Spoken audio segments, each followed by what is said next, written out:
கர்த்தராகிய இயேசு கிறிஸ்து நாமத்தினாலே உங்களுக்கு என் அன்பின் வாழ்த்துக்களை தெரிவித்துக் கொள்கிறேன். கர்த்தர் நம்மோடு இடைப்படுவாராக. கர்த்தர் நாம ஸ்தோத்திரம். ஜெபம்னா என்னன்னா கர்த்தரோடு உள்ள உறவு. கர்த்தருக்கும் நமக்குள்ள ஒரு பிரிட்ஜ். அவரோடு உறவு இருந்தால் எவ்வளோ பெரிய நன்மைகளோ எவ்வளோ பெரிய பிரச்சனை மாற்ற முடியும், நன்மைகளை அவர் செய்ய முடியும். இது நீங்கள் ஜெபம் பெற்றுட்டோம் அதெல்லாம் எங்களுக்கு தெரியும், என்ன வந்துட்டு போகுது, நாங்கள் தான் ஜெபம் பண்ணி என்ன கிடச்சிங்க அப்படி யோசிக்காதீங்க. இதற்கு இந்த வசனத்தை படிங்க, தியானிங்க, கேளுங்க. கர்த்தர் எவ்வளோ விசுவாசிங்க. வேதத்தில் இருக்கிறத நம்ம கட்டுக்கதைங்களாம் ஒன்றும் சொல்ல, வேதத்தில் உள்ள எல்லா காரியங்களும் சொல்கிறோம். அது நம்ம வாழ்க்கையில் எப்படி வரோன்றதை நம்ம பார்க்கலாம். முதல்ல பாருங்கள், ஜெபத்தை யார் யார் ஜெபிக்கிறாங்க உண்மையாக விசுவாசமாக ஒரு வசனம் இருக்குது. என்னன்னா, அவர் உண்டென்றும் அவர் தம்மை தேடுவர்களுக்கு பலன் அளிக்கிறார் என்றும் விசுவாசிக்க வேண்டும்.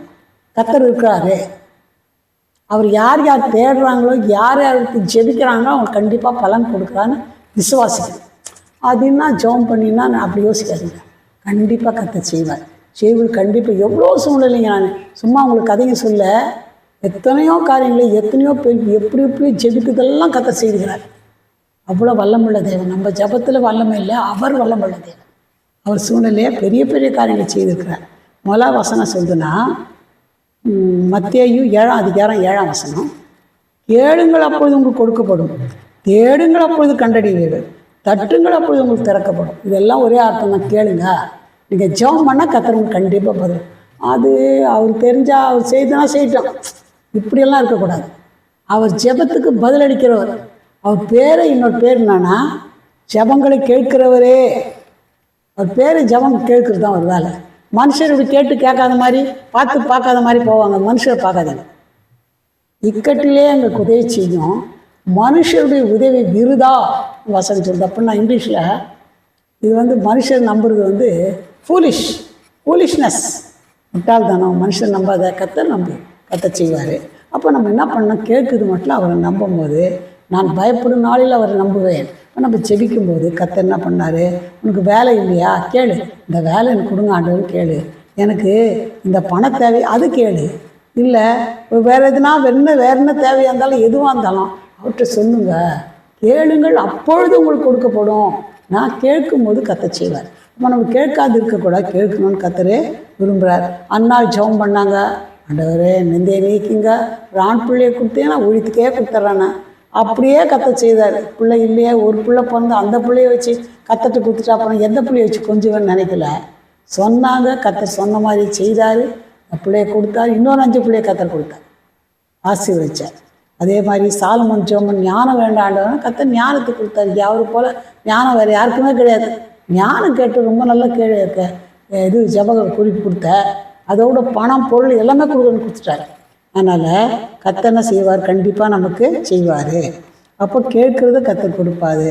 அடுத்த பெரிய காரியம் என்னன்னா, சங்கீதம் 16ஆம் அதிகாரம் 11ஆம் வசனம், ஜீவ மார்க்கத்தை எனக்கு தெரியப்படுத்துவீர், உம்முடைய சமூகத்தில் பரிபூர்ண ஆனந்தமும் உம்முடைய வலது பாரசத்தில் நித்திய பேரின்பமும் உண்டு. பாருங்க, அவருடைய சமூகத்தில் பரிபூர்ண ஆனந்தம் இருக்குமா, வலது பாரசத்தில் நித்திய பேரின்பம். பாருங்கள், இன்றைக்கி சந்தோஷம் இல்லாத, சமாதானம் இல்லாத ஜனங்க தற்கொலை பண்ணி சாகுறாங்க. ஏன் செத்துட்டாங்க, ஏன் தற்கொலை பண்ணாக்கா, பணம் இருக்குது, பொருள் இருக்குது, பதவி இருக்குது, எல்லாமே அந்தஸ்து இருக்குது, எல்லாமே இருக்குது. அவ்வளோ இருந்தால் என்ன பண்ணி, எனக்கு யாரும் இல்லை, எனக்கு தனிமையாக இருக்கிறேன், எனக்கு யாரும் இல்லைன்னு என்ன பண்ணுறாங்க, எனக்கு சமாதானமே இல்லை, எனக்கு சந்தோஷமே இல்லைன்னு தற்கொலை பண்ணி சாகுறாங்க. பெரிய பெரிய ஆக்ட் கூட. ஆனால் இந்த உலக கண்பு இன்பங்கள்லாம் என்னது, இப்போ இன்னைக்கு இருக்கும் நாளைக்கு போகும். இதெல்லாம் கர்த்தர் கொடுக்குற சமாதானம் இல்லை. அவர் சமூகத்தில் தான் பரிபூர்ண ஆனந்தம். சொன்னார் யார், சாலமோன். அவரை மாதிரி உலகத்தை அனுபவிச்சுங்க வேறு யாருமே இல்லை. அப்போயே ஏற்பட்ட காரியம் அவனுக்கு ஒன்று இருந்துச்சு, ஒன்று இல்லை, எல்லாம் தந்து கடைசியில் நட்டான், எல்லாம் மாயன்ட்டார். அவருக்கு அந்த சந்தோஷம் இல்லை அப்போ. ஆனால் தாவீதை பற்றி பார்க்கும்போது அவர் ரொம்ப வேதனை, கண்ணீர், கவலை, மலை மேலே குகையில், அங்கே இந்த நாட்டுக்கு அந்த நாட்டுக்கு போகிறது, காட்டுக்கு போகிறது, மேட்டுக்கு போகிறது, அந்த மாதிரி சுத்தணும். சொந்த மாமனாரே தொத்தி அடித்தாக்கா அவ்வளோ கஷ்டத்தில் நெருக்கத்தில் அவர் சொன்ன வசனம் தான் என்னன்னா இந்த வசனம், அப்படி சமூகத்தில் பரிபூர்ண ஆனந்தம், அப்படி வலது பாசத்தில் நித்திய பேரின் பண்ணுறார். அப்போது கஷ்டம் இருக்குது, கஷ்டம் பிரச்சனைகள் தான் எனக்கு சந்தோஷம் இல்லைன்னு அப்படின்னு நினைக்காதீங்க. கஷ்டம் இருக்கலாம், பிரச்சனை இருக்கலாம், அதன் மத்தியில் அவர் சமூகத்தில் இருப்பீங்கன்னா, அவர் பிரசன்னத்தை தேடுவீங்கன்னா, கண்டிப்பாக அவரோடு செபிக்கும் போது கர்த்தர் கண்டிப்பாக என்ன பண்ணுவார்னா இந்த பரிபூர்ண ஆனந்தத்தை தருவார். நீ கால் எழுச்சி அப்படி சோமன் ஆண்டவரே, இந்த நாளெல்லாம் இந்த பரிபூர்ண ஆனந்தத்தாங்க, இந்த உங்களுடைய சமூகத்தை நாங்கள் அனுபவிக்கணும், இந்த நித்திய பேரின்பு எனக்கு வேணும்னு சொல்லிட்டு கால் எழுச்சி ஜெபம் பண்ணுங்க. கர்த்தர் அந்த நாளெல்லாம் சூழ்நிலை எப்படின்னா இருக்கலாம், அந்த சூழ்நிலை மத்தியில் கர்த்தர் ஆனந்தத்தோடு சந்தோஷத்தோடு கர்த்தர் ஜெபத்தை நாள் நடத்துவார். அடுத்தபடியாக பார்க்கும்போது ரகசியங்களை மறைப்பொருளை ஜெபத்தினால் வெளிப்படுத்துகிறார். பாருங்க, தானியேல் 2ஆம் அதிகாரம் 46ஆம் வசனம் 48 இது படிக்கிறதுக்கு முன்னால் ஒரு காரியம் சொல்கிறேன். என்ன விஷயம்னா, தானியேல், சாத்ராக்கு, மேஷாக், ஆபேத்நேகோ இவங்களெல்லாம் பாபிலோன்லேருந்து என்ன பண்ணாங்கன்னா அடிமைகளாக பிடிச்சின்னு வந்துட்டாங்க. ஒன்றும் தப்பு பண்ணல, பாவம். இவனுக்கு போனாங்க, நேபுகாத்நேச்சார் என்ன பண்ணான், போய் அடிமைகளாக பிடிச்சின்னு வந்துட்டாங்க. பிடிச்சின்னு வந்துட்டு இவங்க நல்லா அழகாகிறவங்க, ராஜகோலத்தில் பிறந்தவங்க, எல்லாம் சந்தோஷமாக நல்ல ஞானம், அறிவு எல்லாமே இருக்குது. இவங்களுக்கு ட்ரைனிங் கொடுத்து நம்ம ஆட்சியில் இவங்களை பயன்படுத்தலான்னு வச்சுருந்தாங்க. இப்படி வச்சுருந்தப்போ என்ன நடந்துச்சுனாக்கா, 2ஆவது வருஷத்தில் நேபுகாத்நேச்சார் அரசாங்க 2ஆவது வருஷத்தில் ஒரு கனவு கண்டார். இந்த கனவுக்கு யாருமே பதில் சொல்ல முடியல. அந்த மாதிரி சூழ்நிலை. இந்த ராஜா என்ன சொல்லிட்டாருன்னா, யாராவது என் கனவுன்னு சொல்லணும், அது அர்த்தமும் சொல்லணும், யாருன்னா சொல்லுங்கன்னா, யாரும் எத்தனை பேர் போய் எல்லோரும் அந்த கல்தையரில் இருக்குதுங்க, அந்த மந்திரக்காரன் மாயக்காரன் அவன் இவனை கூப்பிட்டு கேட்டாங்க.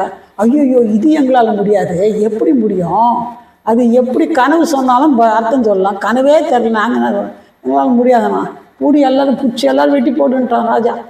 அந்த நேரம் இது தானியேலுக்கு அவன் ஃப்ரெண்ட்ஸுக்கு தெரில.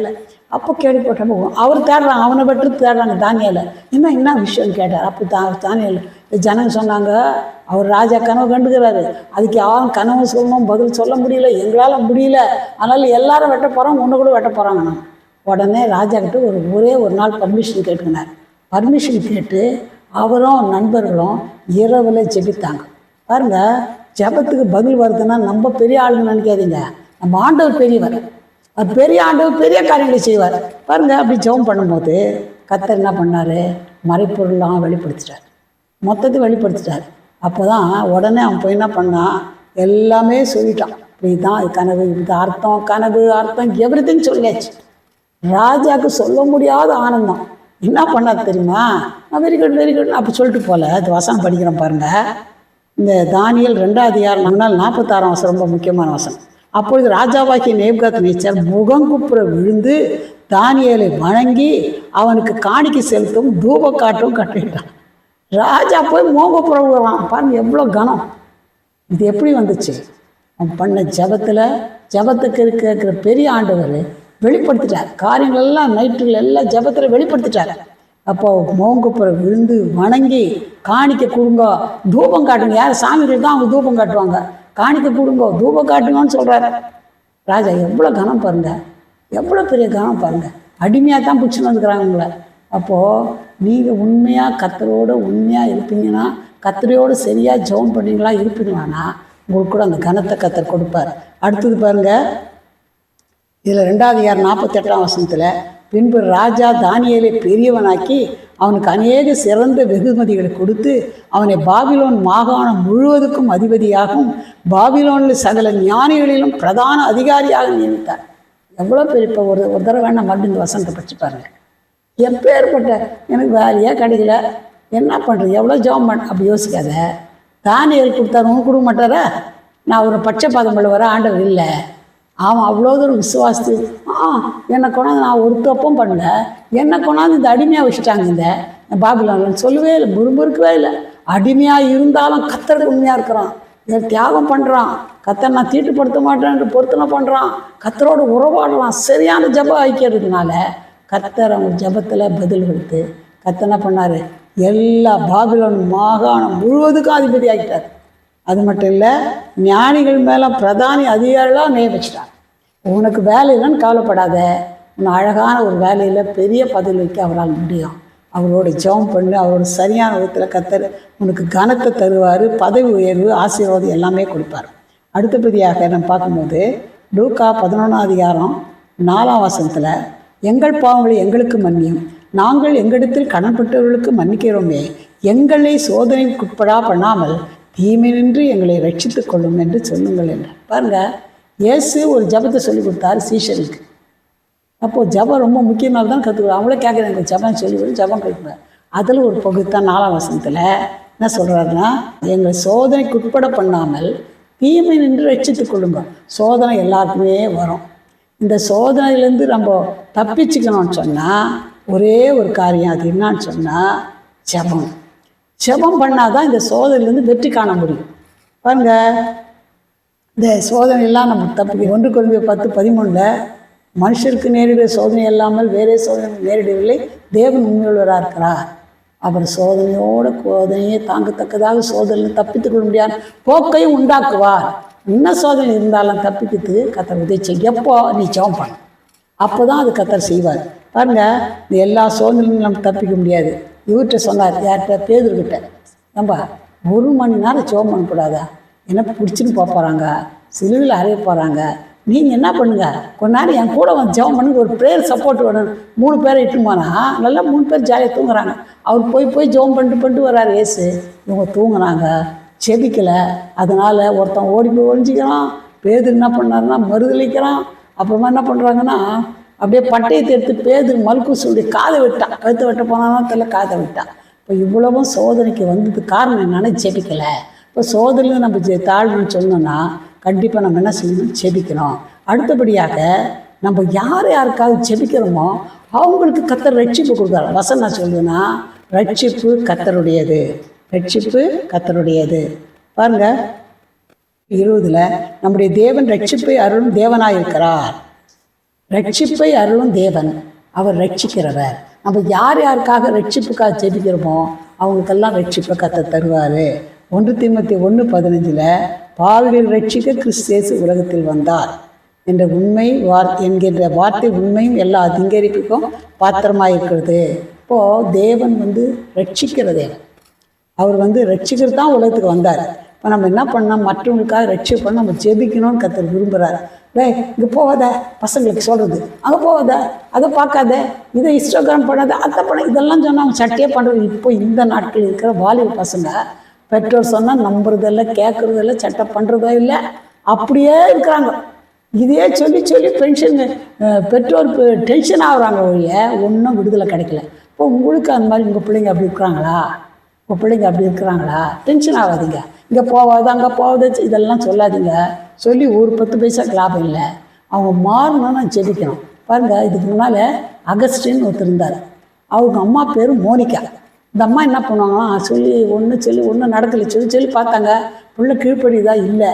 உடனே அதுவும் அவங்க வீட்டில் இருக்கிற வேலைக்காரிக்கிட்ட ஒரு தவறான உறவு இருக்கிறாரு. என்ன பண்ணுறதுன்னு இந்த அம்மாவுக்கு தெரில. அழுது ஜெபம் பண்ணா கர்த்தர் அவர் ரட்சித்துட்டார். ஒரு தடவை அவரே சொன்னாராம் என்னான்னு, அவரை ரட்சித்து மட்டும் இல்லை, ஒரு செயிண்டாக மாற்றிட்டார். ஒரு பரிசுத்தமான ஒரு பெரிய ஊழியக்காரனை கர்த்தர் மாற்றிட்டார். இது காரணம் தாயாருடைய ஜெபம். அவரே சொல்லிக்கிறாரு, இந்த அகஸ்டின் தான் சொல்லிக்கிறாரு, நான் பாவத்தில் இருந்தேன், எங்கள் அம்மா பண்ண ஜெபம் வெள்ளத்தில் அடிச்சுன்னு வெளியே வந்துட்டேன். நான் பாருங்க, பிள்ளைகளுக்காக ஜெபம் பண்ணுறீங்களா? சும்மா இங்கே பண்ணால் அங்கே போ, இதெல்லாம் வேலைக்கே ஆகாது. செபிங்க, கர்த்தர் அர்ப்பணிச்சு. அதே மாதிரி எமில் ஜெபசிங்னு ஒருத்தர் இருந்தார். அவரும் பிள்ளைங்க பெற்றோர் கீழ்ப்படியாத நாஸ்திகன மாதிரி சுற்றி இருந்தாராம். அவங்க பக்தி உள்ள பெற்றோர், அவங்க ஒன்றுமே பண்ண மாட்டாங்க, சொன்னால் லாபம் இல்லைன்னு. அவர் சாப்பாடு வச்சுட்டு கம்முன்னு காத்துனே போகலாம். அவர் ஏற்று 12 மணிக்கு 1 மணிக்கு எப்போ வந்தாக்கா அவர் சாப்பிட்டுட்டு பட்டு தூங்கிட்டு வரோம். உடனே தூங்கிட்டு பிறகு 2 பேரும் முட்டி போட்டு எவ்வளோ நேரம் முடியும் நைட்லாம் ஜெபம் பண்ணுவாங்க. அந்த ஜெபத்தின் வல்லமையினால் என்ன நடந்துச்சுன்னா, அப்படியே நாசிங்கனா சுத்திங்கன்னு அடங்காது இருந்தவரை கர்த்தர் சந்தித்து ரட்சித்து ஒரு பெரிய ஊழியக்கார். இன்றைக்கி அவர் எப்படி அவர் இப்போ கர்த்தர்கிட்ட போயிட்டார். ஆனால் அவர் பாட்டு பிரசங்கங்க அப்பா அவரை பின்பற்றி இப்போ அந்த ஊழியம் நடக்குது பாருங்க. அது ஊழியம் இந்தியா லெவலில் நடக்குது. இது கர்த்தர் எப்படியே நடந்தாருன்னு சொன்னாக்கா, அவங்க பெற்றோருடைய ஜபம், பெற்றோருடைய ஜபத்தினால அவர் எப்படி ஊழியச்சதோ அப்படியே தான் இப்போ ஊழியம் செய்கிறாங்க. இது என்ன விஷயம்னா ஜெபத்தின் மேன்மை. உன் பிள்ளைங்க மடங்கில் கீழ்ப்படியலைன்னா நீ ஜெபம் பண்ணால் சும்மா ரட்சிக்கிறதுல பெரிய ஆளாக கத்தர் மாற்றிடுவார். கத்தர் நாம் ஸ்தோத்திரம். அதுக்கு மட்டும் இல்லை, அவர் ஊழியத்தில் கத்தர் என்ன பண்ணால் சோர்வு வசதி வந்தால் உற்சாகம் உயிர்மீழ்ச்சி தராரு. இப்போமா அங்கே நடக்குது, மணிப்பூரில் நடக்குது, எங்கெங்கோ நடக்குது, இப்போ நடந்துக்குது. அதெல்லாம் காரணம் என்னன்னா பிசாசு ஆட்கள் வச்சு செய்கிறான். அப்போ நம்ம இதெல்லாம் பார்த்து சோர்ந்து போகக்கூடாது. இப்போ இல்லை, அந்த நாள்லேயே வேதத்திலே படிக்கிறோம். அப்போஸ்தலர் 4ஆம் அதிகாரம் 30-31 உம்முடைய பரிசுத்த பிள்ளையாகிய இயேசுவின் நாமத்தினால அடையாளங்களும் அற்புதங்களும் நடக்கும்படி செய்து பிணியாளிகளை குணமாக்கும்படி உம்முடைய ஊழியக்காரர் உம்முடைய வசனத்தை முழு தைரியத்தோடு சொல்லும்படிக்கு அவர்களுக்கு அனுக்கிரகம் செய்தருளும் என்றார்கள். அடுத்தது 31ஆம் வசனம் 4:31 அவள் ஜெபம் பண்ணின போது அவள் கூடியிருந்த இடம் அசைந்தது. அவள் எல்லோரும் பரிசுத்தாவினால் நிரப்பப்பட்டு வேத வசனத்தை தைரியமாக சொன்னார்கள். அப்படி பிரசங்கமாக பண்ணக்கூடாது, வசனமே சொல்லக்கூடாது, என்ன பண்ணுறோம் போகிறோம் அப்படியெல்லாம் மிரட்டினாங்க. அவங்க கூடி ஜெபம் பண்ணாங்க பாருங்கள். அவங்கள கத்தர் பலப்படுத்தி தைரியப்படுத்தி வசனத்தை என்ன பண்ணணும் தைரியமாக சொன்னாங்க. பிறகு வர்ற சூழ்நிலையை எப்படி நம்ம சொல்ல முடியாது, எதிர்ப்புங்க வராதமாக சொல்ல முடியாது, வரதான் செய்யும். ஆனால் நம்ம செடிக்கும் போது இதெல்லாம் நம்ம என்ன பண்ணலாம், மேற்கொள்ளலாம். மேற்கொண்டு என்ன பண்ணலாம், பரிசுத்தாவில் நிரப்பப்பட்டு தேவ வசனத்தை தைரியமாக பிரசங்கிக்கலாம். அடுத்து கடைசியாக நான் பார்க்கும்போது அவருடைய வருகையில் நம்ம நிற்கணும்னா நம்ம ஜெபிக்கணும்னு வசனம் சொல்லுது பாருங்கள். இயேசு சீக்கிரத்தில் வரப்போகிறாரு, எப்போ வராரு தெரியாது, நினையாத நேரத்தில் வருவார், வரேன்னு சொல்லி போயிருக்கிறாரு. அந்த நாட்டு அடையாளங்கள் அற்புதமாக நடந்துன்னு வருது. அதனால் இயேசு வரதான் போகிறாரு, நினையாத நேரத்தில் வருவார். அப்போது இந்த 36:21 லூக்கா 21:36 நம்ம என்ன செய்யணும்னு எழுதியிருக்குது. ஆகையால் இனி சம்பவிக்க போகிற இவைகளெல்லாம் நீங்கள் தப்பி மனுஷகுமாரனுக்கு முன்பாக நிற்க பாத்திரவான்களாக எண்ணப்படுவதற்கு எப்பொழுதும் ஜெபம் பண்ணி விழித்திருங்கள். இப்போ பாத்திரவானமாக கத்திர வரியில் காணப்பண்ணால் செல்ஃபோனை நோண்டுறது, செல்ஃபோனை பார்க்குறது, இன்ஸ்டாகிராம் பார்க்குறது, பயங்கரம் ஏதோ பண்ணுறாங்க. செல்ஃபோனில் சினிமா சீரியல் இதை பார்த்துன்னு சுற்றி நின்றா நீ ரட்சிக்கப்பட்ட ஆளாக இருந்தால் கூட வரி காய்த்தப்பட முடியாது. கத்தரோடு ஜெபம் பண்ணின்னு ஆயத்தமாக இருக்கணும். கத்தர் விரும்புகிறார். எப்பொழுதும் ஜெபித்து உள்ள சின்ன தப்புக்கு போனால் கத்தர் ரத்தத்தினால் கழுவும்படி கேட்டு நம்ம விழிப்பாக இருக்கும்போது கத்தர் கண்டிப்பாக அவரோடு ஐக்கியமாக இருக்கும்போது கத்தர் நம்ம வரி காய்த்தப்படுவார். எப்போ வருவார்னு தெரியாது, வரும்போது வருகையில் நம்ம ஆயத்தப்பட்டு போக முடியும். இது கத்தர் கொடுக்குற எச்சரிப்பு. இவ்வளோ பெரிய நன்மைகள் கத்தர் வைத்துக்கிறார் ஜெபத்தில். இது ஜெபித்து தான் பாருங்கள். இந்த காரியம் என்ன வந்தாலும் நீங்கள் ஜெபித்து பாருங்கள், கத்தர் கண்டிப்பாக உங்களுக்கு ஆசீர்வாதம் கொடுப்பார். நம்ம ஜெபிக்கலாம். எங்களை நேசிதான பரம்பிதாவே நல்ல வேலைக்காக நன்றி துதிக்கிறையா. ஆண்டவரே ஜெபத்தையே அசட்டை பண்ணுறவங்க நிறைய பேர் இருக்கிறாங்கப்பா. ஜெபிக்கிறதே இல்லைப்பா, 5 நிமிஷம் கூட ஜெபிக்கிறது இல்லை. அப்படி இருந்து யார் இருந்தாலும் இது கேட்டுருந்தா அவங்க தயவாய் மன்னிங்க. தயவாய் மன்னித்து என்ன பிரச்சனை, என்ன வியாதி, என்ன வேதனை, என்ன மாதிரி சூழல் இருந்தாலும் ஆண்டவரே மோடு உறவாட, மோடு ஜெபிக்க, ஆண்டவருடைய காரியங்கள்லாம் சொல்ல, ஆண்டவரே முடுக்கிருந்து ஜபத்துக்கு பதில் பெற்றுக்கொள்ள ஆண்டவரே நீங்கள் உதவிச்சிங்கப்பா. அவங்க சோதரிக்கிறையா. மால் கூடாத காரியம் ஒன்றும் இல்லைப்பா. ஜபத்தை அசட்டை பண்ணுறவர்கள் யாராக இருந்தாலும் சரி, அவங்களுக்கு பிரச்சனை எதுவாக இருந்தாலும் சரி, அதை முடிக்காத கருத்தில் வைத்து அவங்க நம்பி விசுவாசி ஜெபித்து உங்களுக்கு பெற்றுக்கொள்ள சூழ்நிலையாக இது மேலே மாற்றப்பட நீங்கள் உதவி செய்யுங்க ஆண்டவரே. பண கஷ்டமோ வியாதியோ வேதனையோ தொல்லையோ ஆண்டவரே கத்தாவே சிலர் திருமணத்துக்காக காத்திருக்கிறாங்க, சிலர் கத்தாவே பிள்ளை பேற்றுக்காக காத்திருக்கிறாங்க. அது எதுவாக இருந்தாலும் அதிலிருந்து பிள்ளைகள் கத்தா விடுதலை கொடுத்து ஜமங்களுக்கு பதில் கொடுத்து அற்புதம் செய்து நாம் மைப்படுத்தி கொள்ளுங்க. பெரிய காரியம் செய்யும் ஒரு பிள்ளை கருத்துக்குள்ளே நாங்கள் தாழ்த்துறோம். இயேசுவின் நாமத்தில் ஜெபம் கேளும் பிதாவே, ஆமென். God bless you.